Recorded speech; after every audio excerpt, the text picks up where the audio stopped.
We are ready for another adventure. Here we are back at the RV storage, and we're actually removing her from storage today, and we're going to be taking her to the RV park where we'll be staying in Houston while Tim's doing his interim work down there. So we were a little nervous putting it all together. We're a little concerned that it might not work, but so far so good.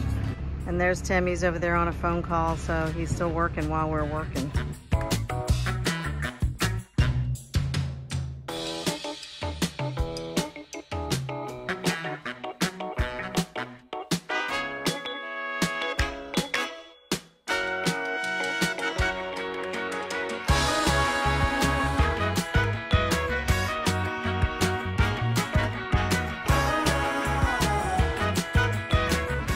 Well, we just picked up the trailer after being like 6 months since our last time.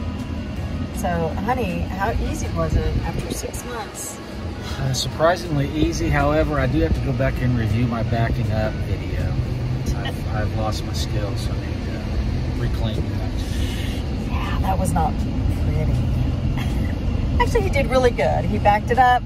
It's perfect. It's right in the spot. He just doesn't trust his gut. Turn left. So well, that's odd because I got plenty of gut to trust. Yeah. Aww. Suck in that gut, honey. Suck it. Come on. 400 feet. Turn left. And we met our next door neighbors. We were only there for like 5 minutes. And the husband is really friendly. He wanted to just chat us up the whole time we were there. And we had to, of course, plug in and all of that. But then he wanted to let us know that his wife didn't have any hair because she is doing chemo. Turns out she just recently had a double mastectomy, and so I'm sure that we're going to have a lot to talk about when we actually get in there and get settled and get to talking with them. They have a little 2-year-old. He's in the oil and gas business, and he loves to barbecue. So we'll be looking forward to getting to know Paul and Liz and their little girl June once we get in there and actually get settled from time to time. So Tim, tell the story about how we ended up in the spot that we're in. Well, it was quite the ordeal finding an RV park that we both could agree upon that met all the criteria that we were looking for this assignment that we're taking. We finally found one. Cindy got it all registered up. Church paid for it. We're all good to go. We got our spot number. And we're anticipating just pulling in on Monday and doing what we did today.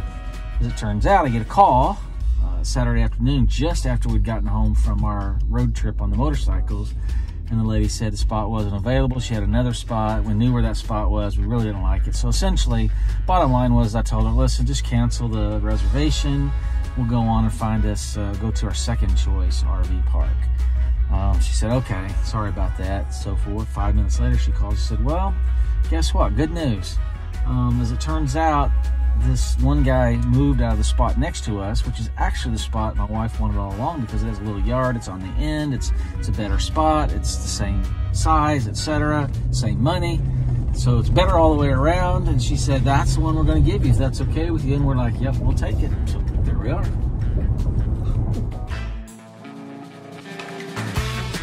I'm happy.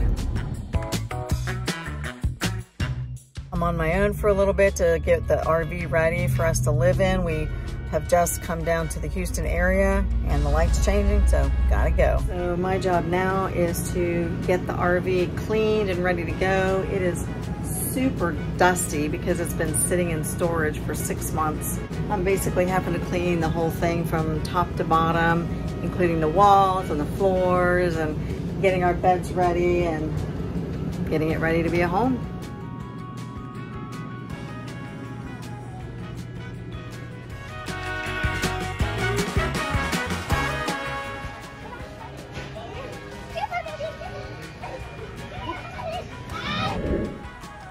Be sure and hit the subscribe button and take your adventure to the next level.